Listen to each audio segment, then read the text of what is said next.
여러 해 전에 국민 드라마라고 불렸던 시청률이 40%까지 올라갔던 그런 드라마가 있습니다. 선덕여왕이라는 드라마입니다.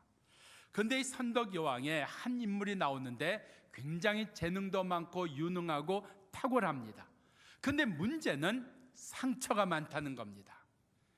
비담이라고 하는 인물이었는데요, 어머니 미실에게서 버림받고 스승에게서도 인정받지 못하고, 그리고 여왕인 덕만에게서도 그 사랑이 받아들여지지 못했던 비운의 사람 이 비담. 그는 제대로 된 사랑을 받아보지 못하였기 때문에 사랑은 쟁취하는 거라고, 빼앗는 거라고, 그래서 그 어머니의 유언처럼 살아서 결국 자기의 삶은 비담의 난을 일으키고 그걸로 자기의 삶을 끝내버리는 그러한 장면들이 선덕여왕에 있었습니다. 아마 세상에서 우리가 피할 수 없는 일들 가운데 하나가 상처 주고 상처 받는 일일 것입니다. 여러분, 새해가 들어서 작정한 것 중에 하나, 나는 금년 안에 상처받지 아니하리라, 상처 주지 아니하리라. 그런데 결심한 대로 되던가요? 우리 가운데 아주 요원한 일이 됩니다. 의외로 상처 주는 일이 너무나 간단하고요, 상처받는 일이 너무나 쉽게 우리 가운데 일어나고 있습니다. 위로받기 원하는 가정 가운데 말입니다. 교회는 안 그럴 줄 알았는데 교회 가운데 말입니다. 우리가 직장에서, 세상에서도 이와 같이 상처 주고 상처받는 일들이 끊임없이 일어나고 있습니다. 그런데 바로 이러한 일들 가운데 어떻게 하면 상처를 줄일 것인가, 어떻게 하면 치료할 것인가, 그거 가지고는 충분치 않다는 겁니다. 우리의 삶이 완전히 달라져야 됩니다. 상처 주고 상처 받는 그 자리가 아니라 우리의 삶이 달라져야 되는데, 오늘 말씀을 통해서 우리에게 주신 다른 삶, 달라져야 되는 삶은 복음을 위해서 사는 삶입니다. 나의 말이 복음을 위한 언어인가, 나의 삶이 복음을 위한 삶인가, 나의 결정과 나의 판단과 나의 행동들이 복음을 위해서 이루어지는 일들인가, 아니면 무엇이라는 얘기인가, 우리 가운데 분명하게 대답할 수 있어야 됩니다. 내가 이렇게 하는 건 복음을 위해서 하는 일입니다, 아니라면 복음을 위해서 준비하는 일입니다. 그런데요, 교회 안에서조차 우리가 주일날 와서 주일날 봉사하고 주일날 예배 드리는 것조차 이것이 정말 내가 복음을 위해서 예배 드리는 것인가, 복음을 위해서 내가 준비하는 일인가 자신이 없단 말입니다. 그래서 누군가는 종교 행위에 불과하지, 이사야에 있는 말씀을 보면 우리가 하나님의 뜰만 밟았지, 마당만 밟았지, 하나님하고는 아무 관계가 없는 일들 말입니다. 상처 주고 상처받는 일에서부터 오늘 우리의 삶이 복음을 위하여 사는 삶으로, 전혀 다른 삶으로 바뀌어지는 은혜가 우리 속에 주어지기를 축원합니다. 금년에 저희 교회 자매 하나가 대학을 졸업하기 전에 취직이 됐어요. 취직이 됐는데 졸업하기 전에 면접을 오라 그래서 그저 한번 시험 삼아 가보지 했는데 덜컥 붙었습니다. 1차예요. 회사에서 2차도 한 번 더 면접을 보자, 그래서 면접을 봤습니다. 근데 2차에도 합격이 돼버린 거예요. 그래서 다음 주부터 출근해라. 그래서 학교 그냥 쉬고 지금 회사에 출근하는 겁니다. 근데요, 그 친구 된 회사가 우리 집사님들이 부탁이 많아요. 야, 너 너무 좋겠다, 맥주 회사에 취직이 됐습니다. 그래갖고요, 야, 회사에서 혹시 이렇게 주는 거 없냐, 시음하라고 주는 거 없냐. 기다리셨던 분들 다 헛수고라는 거 아셔야 됩니다. 그래요, 맥주 회사에는 예수 믿으면 취직하면 안 되나요? 소주 회사에는 취직하면 안 되나요? 아니란 말입니다. 우리가 거기가 맥주 회사고 소주 회사라 할지라도 말입니다, 정말 내가 복음을 위한 삶을 내가 이 직장에서 살고 있는 것인가? 아니, 그게 아니고 저같이 목사가 되어서 늘 믿는 사람들만 만나고 교회 안에서만 신앙생활 하니까 나는 그저 당연히 복음을 위해서 사는 삶일까? 아니라는 겁니다. 내가 설교를 하고 예배를 인도하고 신방을 하지만 이게 복음을 위한 것이 아닐 수도 있다는 얘기입니다. 이것이 내가 먹고 살기 위한 직업일 수도 있는 거고, 이게 내가 해야 되는 일이니까 직업으로 살 수도 있는 일이라는 겁니다. 복음을 위해서 사는 일이 아닐 수 있다는 겁니다. 상처받는 거 싫으시죠? 상처 주는 것도 싫으시죠? 그렇다면 다른 삶을 사셔야 됩니다. 왜 상처를 주고 상처를 받는 일을 우리가 거기에서 벗어나야 되고 전혀 다른 삶을 살아서 이 상처 주고 상처받는 일을 안 해야 되는가 하면 본질을 잃어버리기 때문입니다. 본질이 뭐예요? 우리 신앙생활의 본질이 뭐예요? 예수 그리스도가 우리의 본질인 줄 믿습니다. 십자가 사랑이 본질인 줄로 믿습니다. 근데 상처 받아보세요. 십자가 사랑 없어집니다. 상처 줘보세요. 예수가 없어지고 맙니다. 예배는 드릴 수 있어요. 성경은 읽을 수가 있어요. 우리가 얼마든지 종교 행위를 행할 수가 있는데 예수 없는 종교 생활 말입니다. 십자가의 사랑 없는 종교 생활 말입니다. 언제요? 상처 주고 상처 받으면 말입니다. 그래서 선택의 여지가 있는 게 아닙니다. 내가 남편에게 상처받는 건 없어요. 아내에게 상처 주는 건 없어요. 내가 아버지로서 어머니로서 자녀에게 부모님에게 상처 주고 받는 일은 없을까요? 있단 말입니다. 우리 아들이 그래요. 이제 중3 되는 아들이 그 얘기하는 거예요. 엄마는 왜 맨날 결과만 갖고 얘기하냐 이거예요. 점수만 갖고 얘기하냐 이거예요. 내가 지금 배우는 과정에 있지 않느냐는 거예요. 내가 배우는 과정에 있는데 배우는 과정에 있다 보면 80점도 받고 70점도 받고 60점도 받을 수 있는 거 아니냐. 그런데 엄마는 왜 항상 점수만 갖고 이야기하냐. 그런데요, 매번 과정에 있어요. 1학년 때도 과정에 있었고 2학년 때도 과정이고 3학년 언제 결과를 가져오실지 모르겠어요. 근데 나름대로 상처받은 거예요. 상처받은 거예요. 그 상처받은 거 안에 예수 그리스도가 그 안에 말씀하시는 게 들릴까요? 그 안에 십자가의 사랑을 행하는 능력이 나타날까요? 본질이 없어진다 말입니다. 그래서 우리는 결심해야 됩니다. 상처받지 않으리라. 상처 주지 아니라. 그러면 본질을 잃어버리니까 말입니다. 그런데 그게 되더냐 하는 겁니다. 안 된다는 겁니다.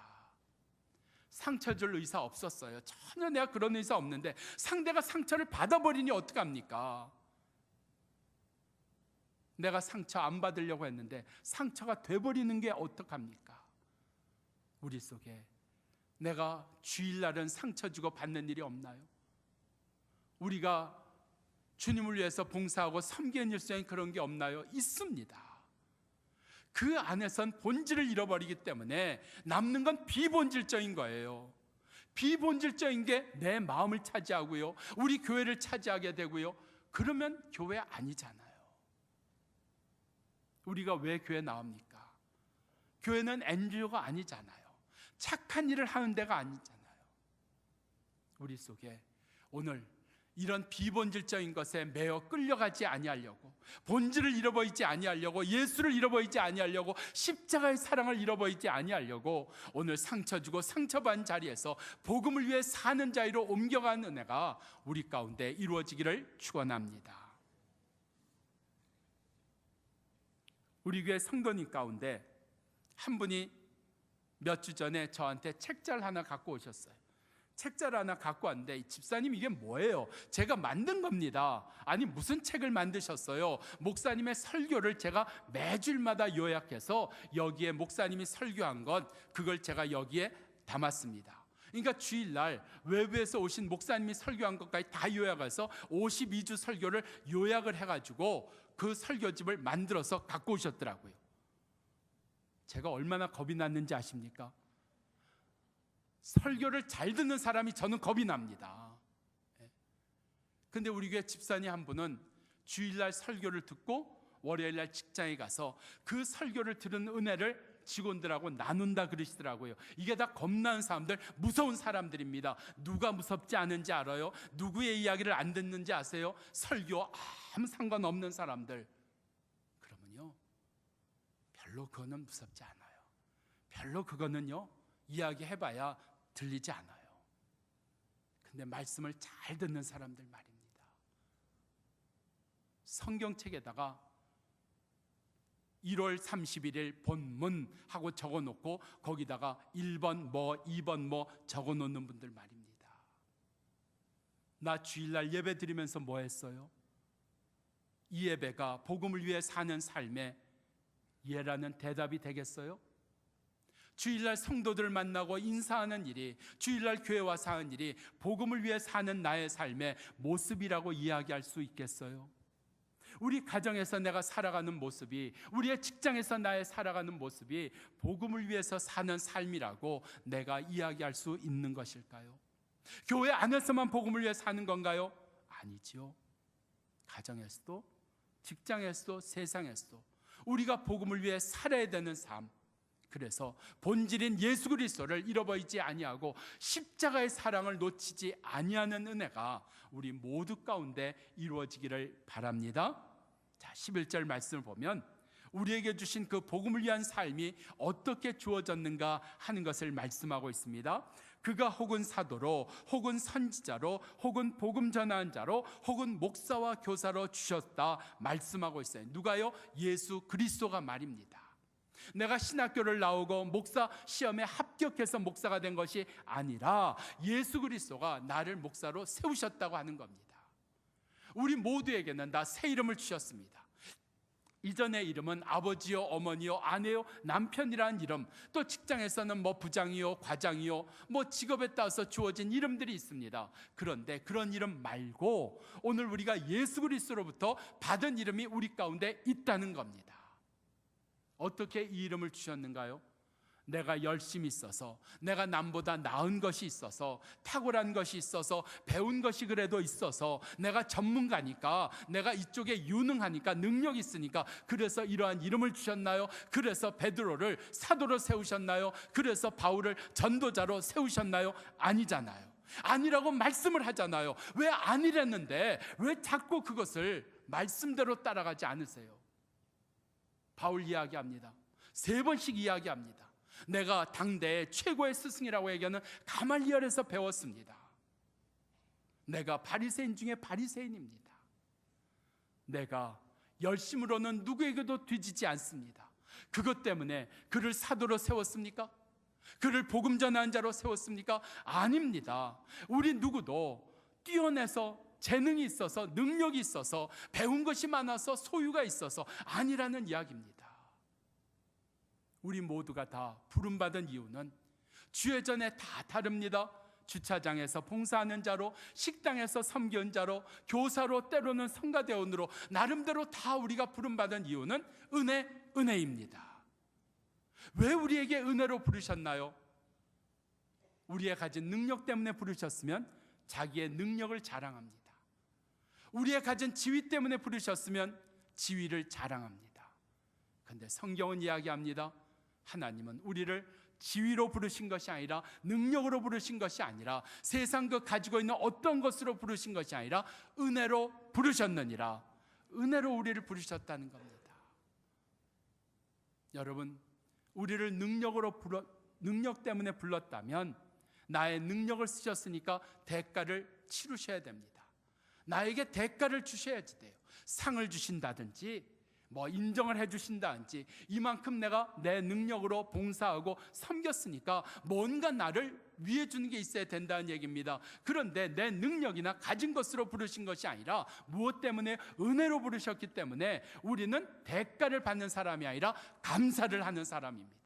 하나님 써주시니 감사합니다. 더 써주셨어요? 더 감사하는 겁니다. 귀하게 써주셨어요? 특별하게 써주셨어요? 특별하게 감사하는 겁니다. 귀하게 감사하는 겁니다. 그것이 신앙입니다. 근데 우리가 신앙을 잘못 배웠잖아요. 잘못 봤잖아요. 그래서 뭔가 나를 인정하라고, 뭔가 내 말을 들으라고, 내가 이렇게 잘했으니까, 내 능력을 썼고, 내가 가진 지식을 당신들이 썼으니까, 내가 가진 소유를 썼으니까. 아니요, 감사뿐인 줄로 믿습니다. 그 말씀이 고린도전서 1장 26절 이하에 나오는 말씀입니다. 자, 자막 제가 26절 읽고 한 절씩 한번 읽어보겠습니다. 형제들아, 너희를 부르신 부르심을 보라. 육체를 따라 지혜 있는 자가 많지 아니하며, 능한 자가 많지 아니하며, 문벌 좋은 자가 많지 아니하도다. 27절.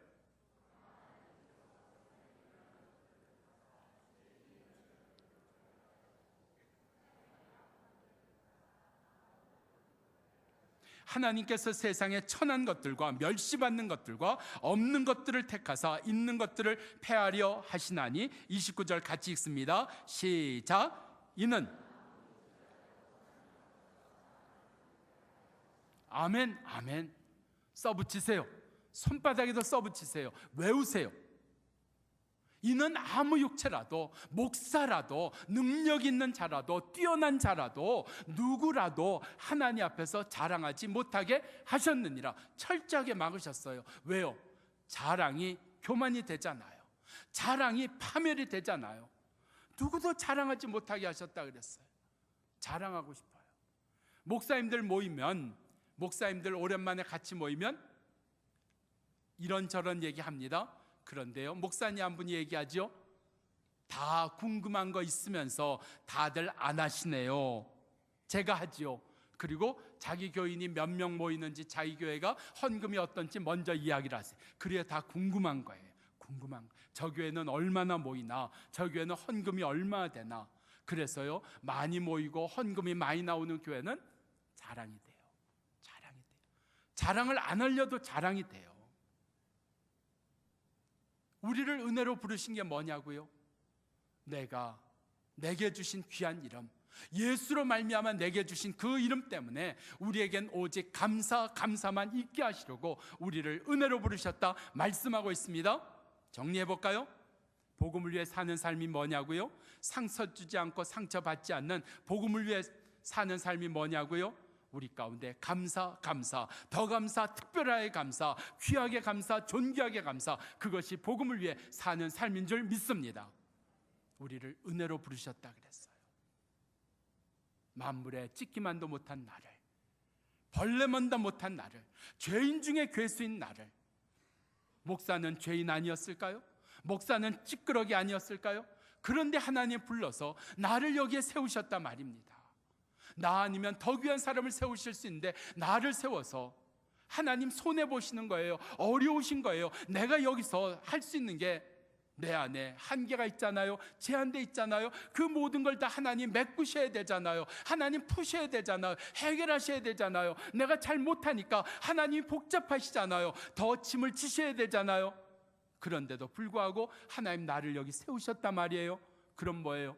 내 입에서는 감사, 특별한 감사, 존귀한 감사, 귀한 감사, 더 감사. 그것이 바로 복음을 위해 사는 삶인 줄 믿습니다. 감사밖에 내가 할 말이 없습니다. 감사밖에 내가 할 말이 없습니다. 우리 속에 이 감사밖에 할 말이 없는 복음을 위해 사는 삶의 모습이 우리의 삶 되기를 축원합니다. 12절 가운데서 이 복음을 위해 사는 삶에 대한 더 구체적인 모습들을 우리에게 이렇게 말씀하고 있습니다. 너희를 부르심은 성도를 온전케 하며 봉사일을 하게 하며 그리스도의 몸을 세우려 하심이니라. 성도라는 이름으로 우리는 불립니다. 그런데 성도라는 이름으로 불리는 이 나가 남보다 더 나은 게 있나요? 말투에서 나은 게 있나요? 행동에서 나은 게 있나요? 삶에서 나은 게 있나요? 없단 말입니다. 성도라고 거룩한 자라고 불리기는 하는데 뭐 특별한 것도 나은 것도 뭐 거룩한 것도 보이는 것이 없단 말입니다. 그러면 성도라는 이름 띄어야 되는 것 아니에요? 왜 성도라는 이름을 주셨어요? 잘했으니까 성도라는 이름 주셨어요? 특별하니까, 거룩하게 사니까, 구별해서 사니까 성도라는 이름 주셨어요? 아니잖아요. 우리 가운데 성도로 살라고, 너 성도인 것 잊지 말라고 성도라는 이름 주셨다는 겁니다. 너를 거룩한 자 되게 하시려고 구별해 내셨다 하는 겁니다. 그래서 이제 성도의 그 완성을 이루어야 되는데 그 완성을 이루기 위해서 너는 있는 자리, 그 부족한 자리, 연약한 자리, 그 빈자리, 잘못된 자리, 거기에서부터 끊임없이 고쳐나가고 끊임없이 채워나가는 역사가 있어야 된다는 겁니다.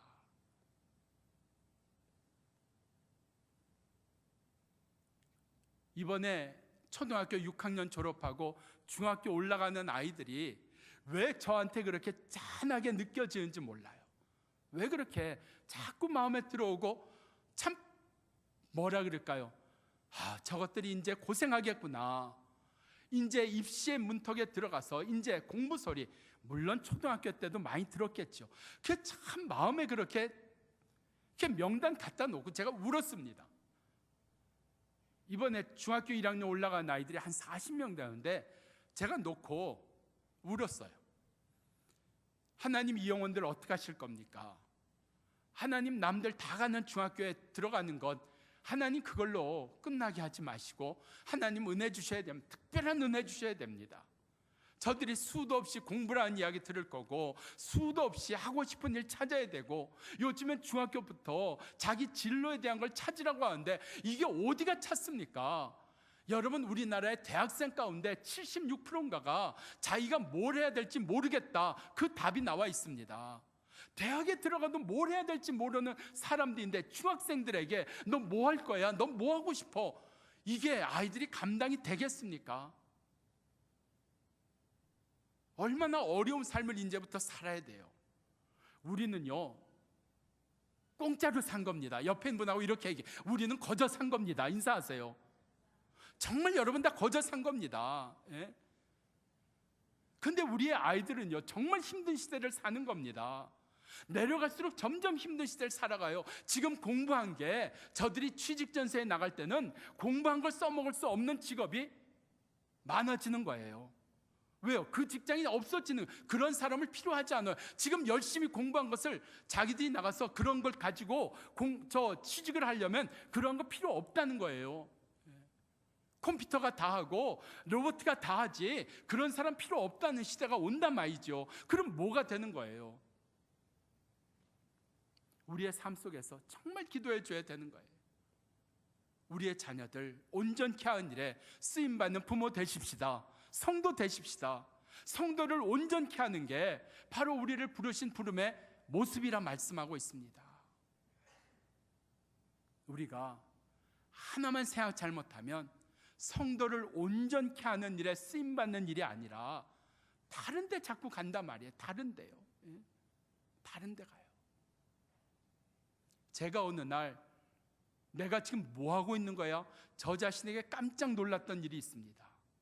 제가 뭐 하다가 내가 지금 뭐 하고 있는 거야? 내가 너무너무 내 자신에게 놀랬던 적이 있습니다. 뭔지 아세요? 제가요 어느 날 2016년에 공휴일을 세고 있는 거예요. 2016년에 노는 날 8월 15일은 무슨 요일인가, 6월 1일은 무슨 요일인가 쉬고 있어요. 목사들은 뭐 주일날 섬긴다 그래서 월요일을 쉬는 날로 해줬지 않습니까? 그래서 월요일 날이 빨간 날이 되면 김이 새요. 그래서 우리는 화요일 날 빨간 날이 있는 게 제일 좋습니다. 그러면 월화, 우리는 연휴가 되거든요. 그걸 내가 세고 있더라 하는 겁니다. 저 뭐라고요? 목사잖아요. 저 뭐예요? 설교하는 사람이잖아요. 물론 제가 더 연약할 겁니다. 제가 성도들보다 반드시 믿음이 다 좋다 이야기하진 않겠습니다. 그런데 우리 모두 복음을 위해서 사는 삶, 성도를 온전케 하는 일, 우리가 쉽게 놓칠 수 있습니다. 생각도 안 하고 신앙생활을 할 수 있다는 겁니다. 복음을 위해 사는 삶이 무엇이냐? 성도를 온전케 하는 일입니다. 우리 성도들로 하여금 말씀으로 살게 하는 일에 제가 도와드리겠습니다. 제가 기도하겠습니다. 제가 그 일을 위해서 섬기겠습니다. 그래서 우리 모두가 다 주일날 봉사도 그렇습니다. 평일날도 그렇습니다. 순예배도 그렇습니다. 다 성도를 온전케 하는 일에 쓰임받는 복음을 위해서 사는 삶 되기를 축원합니다. 어떻게 성도를 온전케 할 수 있을까? 사도행전 10장을 보면 하나님께서 믿음을 가졌다고는 하는데, 하나님을 안다고는 하는데, 기도를 하기는 하는데 여전히 부족해서 온전치 못한 고넬료를 온전케 하기 위해서 베드로를 쓰시는 장면이 나옵니다. 이 베드로를 어떻게 쓰세요? 온전케 하는 일에 쓰시는데 두 가지를 통해서 베드로로 하여금 고넬료를 온전케 하는 일에 쓰십니다. 오늘 이 베드로에게 주셨던 두 가지를 통해서 고넬료를 온전케 하심과 같이 하나님 내게도 이 은혜가 있어서 하나님 내 아내에 대하여, 남편에 대하여 우리의 자녀에 대하여, 이웃에 대하여, 세상에 대하여 온전케 세워주는 역사가 우리 속에 이루어지기를 바랍니다. 자, 베드로에게 두 가지가 있었습니다. 첫째가 17절입니다. 환상으로 하나님의 말씀을 베드로가 듣습니다. 환상 가운데, 우리 가운데 중요한 게 뭐예요? 환상을 보는 게 중요한 것이 아니라 하나님의 말씀이 들리는 겁니다. 여러분 부지런히 성경 읽으셔서 하나님의 말씀 듣기를 바랍니다. 혹시 여러분 성경 읽는 일이 잘 안 돼서 오디오로 이렇게 듣는 분들 없어요? 오늘 어느 성도님이 그래요. 목사님, 그 오디오로 듣는 거 그거는 무효입니다. 무효. 왜요? 말씀이 안 들어갔으면 무효 아니에요? 저희 집 사람이 이 오디오로 성경을 들으면서 설거지 하겠다 그래요. 그거 무효라 그랬습니다. 예. 왜요? 여러분, 내가 설거지하고 있는지 성경 읽고 있는지 그거 둘 다 몰라요. 눈으로 좀 읽으셔야 됩니다. 힘드셔도요. 읽으셔야지 돼요. 오디오의 도움을 받으면서 하시는 것까지는 인정해 드릴게요. 근데 오디오만 갖고는 힘들어요. 하셔야 돼요. 정 그게 어려우면 쓰세요. 그러면 더 확실해집니다. 하나님의 말씀이 들려야지 돼요. 하나님의 말씀이 들리면 무슨 역사가 일어난다고요? 기적이 일어난다고요. 그를 온전하게 세워준 기적이 일어난다고요. 아내 온전치 못한 것, 부족한 것, 여러분 그게 내 마음을 즐겁게 해요? 남편의 그런 잠버릇이라든지 여러분 그런 게 나를 기쁘게 해요? 아니잖아요. 부족한 모습이 나에게 상처를 주잖아요. 못마땅하잖아요. 힘들잖아요. 근데 이게 힘들고 나를 못마땅하고 나로 하여금 어떤 다른 마음을 갖게 하는 것이 아니라 그 부족한 그를 온전하게 세워주는 게 뭐라고요? 하나님의 말씀이 들리는 자리입니다. 하나님의 말씀이 들리는 성도 되기를 축원합니다. 하나님의 말씀이 들리셔야 됩니다. 그래야만 온전하게 세워주는 역사가 이루어진다는 겁니다. 베드로라 할지라도 하나님의 말씀이 들렸을 때 고넬료를 온전케 했습니다. 두 번째, 베드로가 19절 말씀 보면 성령으로 깨달았다 그랬어요. 그 안에 성령이 없이는, 우리는 영적인 존재이기 때문에 성령이 없이는 하나님의 일을 못합니다. 내가 하고 있는 게 하나님의 일인가, 하나님의 일이 아닌가, 얼마든지 목사도 하나님의 일 안 할 수가 있습니다. 얼마든지 성도들도 하나님의 일이 아닌 것 같고 흥분하고 이야기하고 따지고 얼마든지 할 수 있습니다. 뭐가 없으면? 성령이 없으면. 우리는 하나님의 일을 하는 사람입니다. 하나님의 일을 하려면 성령이 있어야 됩니다. 그래서 성경은 말합니다. 성령을 소멸치 말지니라. 늘 성령 충만할지니라. 늘 성령을 사모할지니라.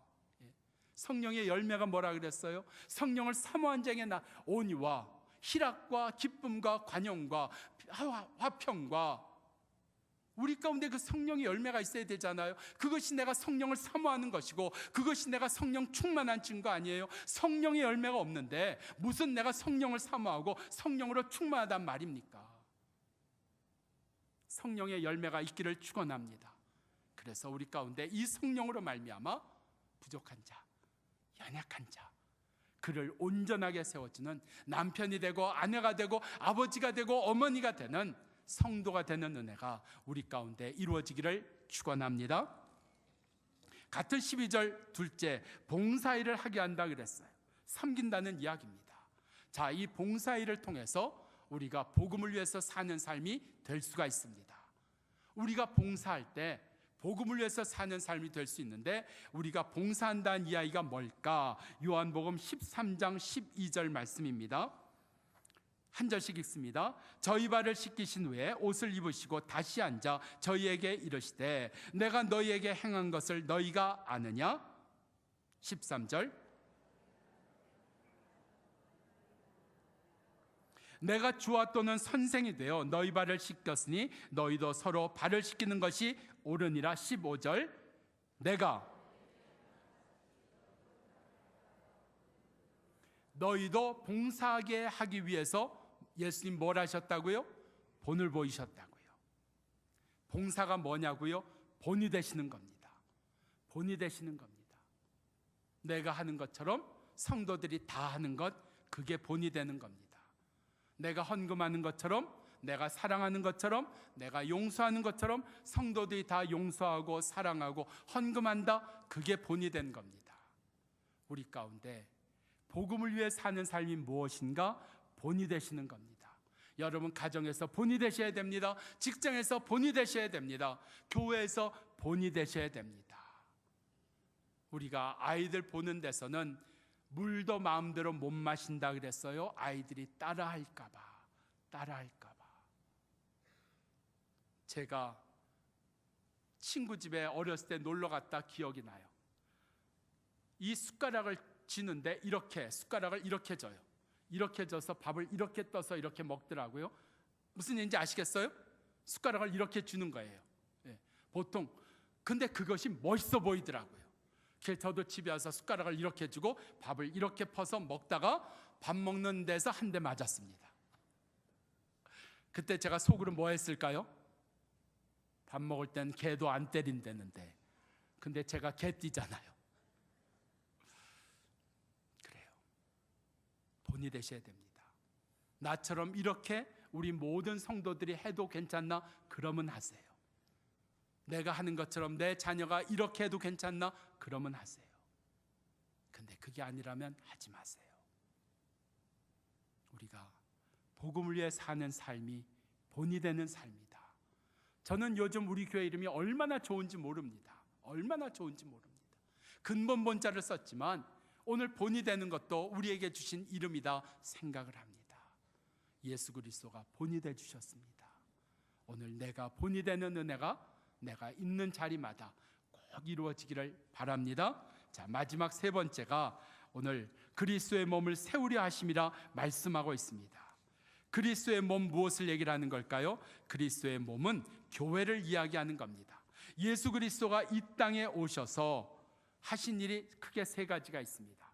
복음을 전파하시고 하나님의 말씀을 가르쳐 주시고 그 다음에 섬겨주셨다는 겁니다.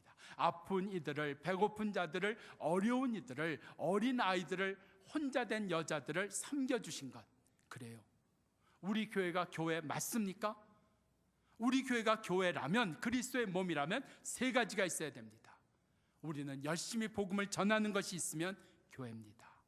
하나님의 말씀을 부지런히 가르치고 배우는 것이 있으면 교회입니다.